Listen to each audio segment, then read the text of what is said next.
Welcome back to YouTube channel. तो क्या हालचाल दोस्तों। तो आज भी मैं आप लोगों के लिए न्यूज़ पे न्यूज़ लाया हूँ। आज न्यूज़ थोड़ी हट के है, तो हाथ फेंक के मारिए चाहे लात फेंक के, मुझे नहीं पता, सब्सक्राइब बटन दब जाना चाहिए।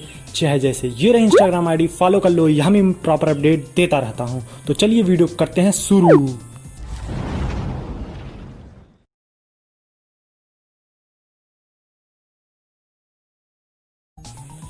जी हाँ, आपने बिल्कुल सही सुना है, टिकटॉक इंडिया में वापस आने जा रहा है। क्योंकि जो स्टेटमेंट दिया है टिकटॉक के सीईओ केविन मेयर ने दिया है, वो सुनकर आप भी हैरान हो जाएंगे।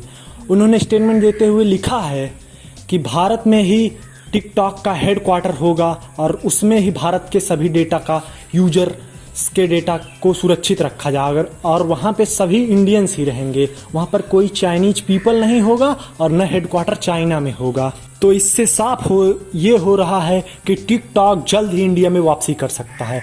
और दूसरा स्टेटमेंट जो गूगल के सीईओ द्वारा आया है, यानी सुंदर पिचाई, तो उन्होंने ये बताया है कि टिकटॉक समेत 58 ऐप्स को टेम्परेरली हटाया गया है, परमानेंटली नहीं बैन किया गया है। तो चाइना और इंडिया के बीच बॉर्डर पर फाइट चल रही थी, जिस वजह से ये सब ऐप बैन किए गए थे। तो ये सब भी टेम्परेरली बैन किया गया था, कोई परमानेंट नहीं बैन किया गया था।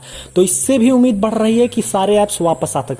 टेम्परेरली बैन का मतलब होता है यानी कुछ दिन के लिए सरकार उस पर अपना फैसला सुनने के बाद उस पर सही कदम उठा सकती है। और भारत सरकार ने पहले ही निर्देश दे दिए हैं कम्युनिटी बनाने के लिए, और जो कमेटी होगी वो सभी ऐप्स का निर्देश सुनेगी, वो अपनी सफाई पेश करेंगे, जिसके बाद सारे ऐप्स को मौका दिया जा सकता है। तो देखते हैं किस किस ऐप को मौका मिलता है। इससे ये साफ हो रहा है जब टिकटॉक भारत में अपना हेडक्वार्टर और सारे इंडियन पीपल्स को वहाँ पर रखेगा तो ये सफाई वो पेश करके आगे बढ़ सकते हैं और बैन खुलवा सकते हैं।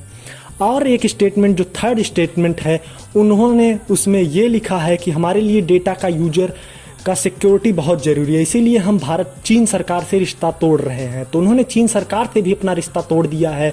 तो चीन सरकार से अब उस कंपनी को कोई मतलब नहीं है। तो इससे भी ये लगता है कि चाइनीज़ ऐप टिकटॉक भले कहा जाए, लेकिन अब उसके वापसी के चांस ज़्यादा बन रहे हैं।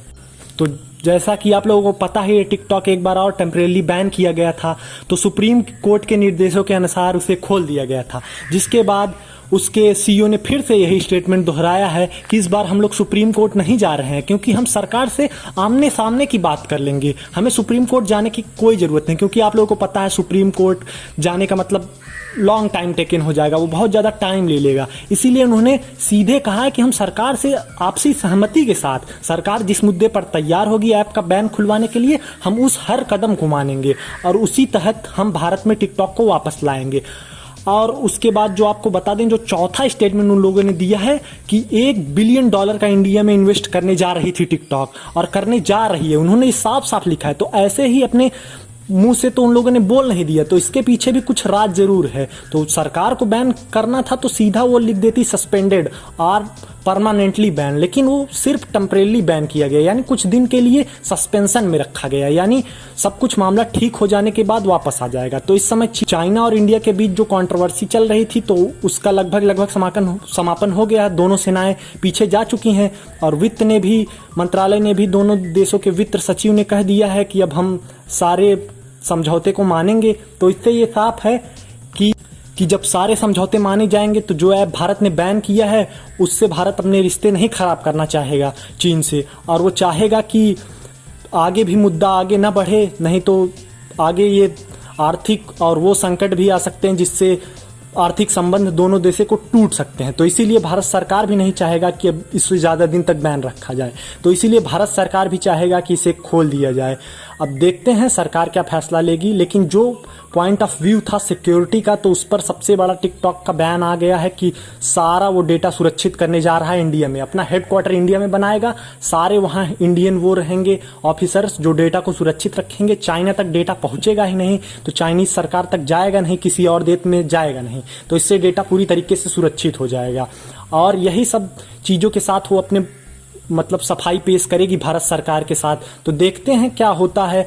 और उन्होंने भी बहुत सारे बात कहे हैं, तो देखते हैं आगे क्या क्या होता है। और टिकटॉक और समेत 58 59 ऐप वापस आते हैं या नहीं। वैसे उम्मीद बहुत ज़्यादा है, क्योंकि जब टेम्परेली बैन किया गया है तो वापस आने के चांसेस बहुत ज़्यादा हो जाते हैं, क्योंकि भारत सरकार ने भी इसे फुल डिस्क्रिप्टिव नहीं कहा है कि मैं पूरी तरीके से बैन हूँ। लेकिन भारत का देखा अमेरिका भी टिकटॉक को बैन करने की फैसला करने वाला है। उसके विदेश मंत्री माइक पोम्पियो ने कहा भारत का फैसला बहुत ही अच्छा था और इस पर हम विचार कर रहे हैं। और ऑस्ट्रेलिया भी टिकटॉक को बैन करने जा रहा है। लेकिन उम्मीद है कि जिस कारण से भारत ने बैन किया है तो उस पर टिकटॉक अपनी सफाई पेश करके टिकटॉक वापस ला लेगा। अगर भारत सरकार ने सफाई नहीं सुनी तो वो सुप्रीम कोर्ट भी जा सकते हैं और अपने ऐप्स को वापस ला सकते हैं।